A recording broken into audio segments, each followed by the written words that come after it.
आज अगर आपसे कोई पूछे कि राजस्थान में क्या चल रहा है भाई जी, तो जवाब होगा कि राजस्थान में सिर्फ ये चल रहा है कि लक्ष्यराज सिंह मेवाड़ से कई गुना बेहतर है विश्वराज सिंह मेवाड़। देखिए आज ये बड़ा धड़ाधड़ी से वायरल हो रहा है ये वीडियो, और धड़ाधड़ी से इस पर लोग कमेंट भी किए जा रहे हैं। लोग कह रहे हैं कि जब विश्वराज सिंह के पिता महेंद्र सिंह मेवाड़ का निधन हुआ तो लक्ष्यराज सिंह ने दूरी बना ली, वो अंतिम संस्कार में पहुंचे ही नहीं। पर आज जब लक्ष्यराज जी के पिता का यानी अरविंद सिंह मेवाड़ का निधन हुआ तो विश्वराज सिंह मुखाग्नि देने पहुंच गए, और आज के सबसे बड़े हीरो वही बने हुए हैं। यह होता है बड़ा दिल।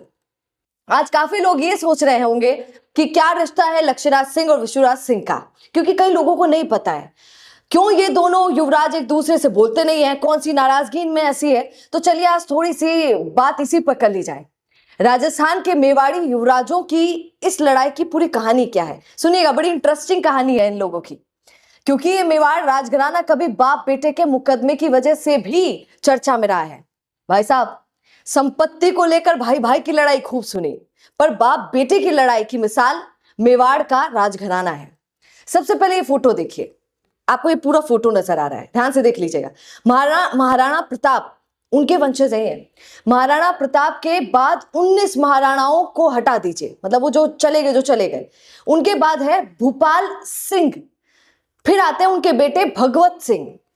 अब यहां तक सब सही चल रहा था, क्योंकि अब तक की रो में सबके एक बेटे थे।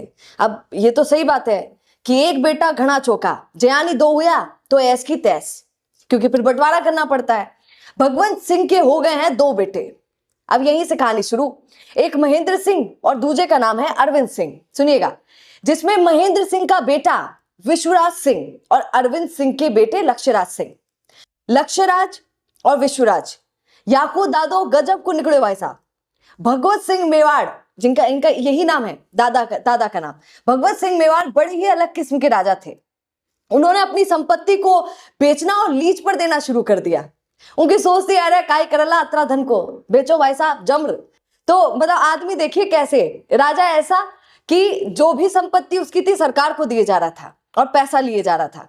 यही बात उनके बेटे महेंद्र सिंह मेवाड़ को रद्दड़ पसंद नहीं आई और वो कोर्ट चले गए, क्योंकि वो ऐसा सोचा होगा उन्होंने कि औलाद ना तो दे रहे कौन है और बापूजी उड़ा रहे थे।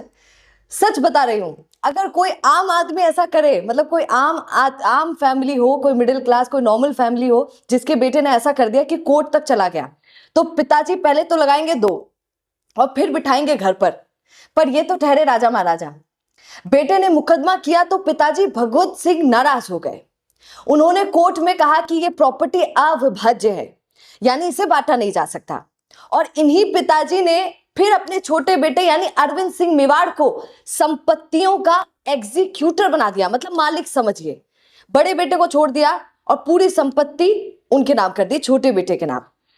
यहीं से लड़ाई की शुरुआत होती है, क्योंकि आपका यहां यह जानना जरूरी है कि रूल ऑफ प्राइमोजेनिचर को आजादी के बाद लागू किया गया। अब सुनिए, इतना बड़ा इंग्लिश का नाम है पर इसका मतलब बड़ा छोटा सा है। क्या मतलब है इसका?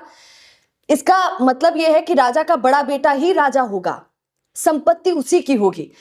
पर बड़े बेटे तो महेंद्र सिंह थे, लेकिन भगवत सिंह ने छोटे बेटे के नाम वसीयत कर डाली और सारा मामला उलझा दिया। और अब तब से लेके अब तक ये लड़ाई पीढ़ी दर पीढ़ी चलती आ रही है, और आगे कब तक चलेगी कोई नहीं जानता, क्योंकि लक्ष्यराज जी के एक बेटी है और विश्वराज सिंह के एक बेटा और एक बेटी है। अब क्या होगा कौन जाने, पर आज आपने पूरी कहानी जरूर अच्छे से समझ ली होगी। राजस्थान वन से ऐसे जुड़े रहिए। नमस्कार।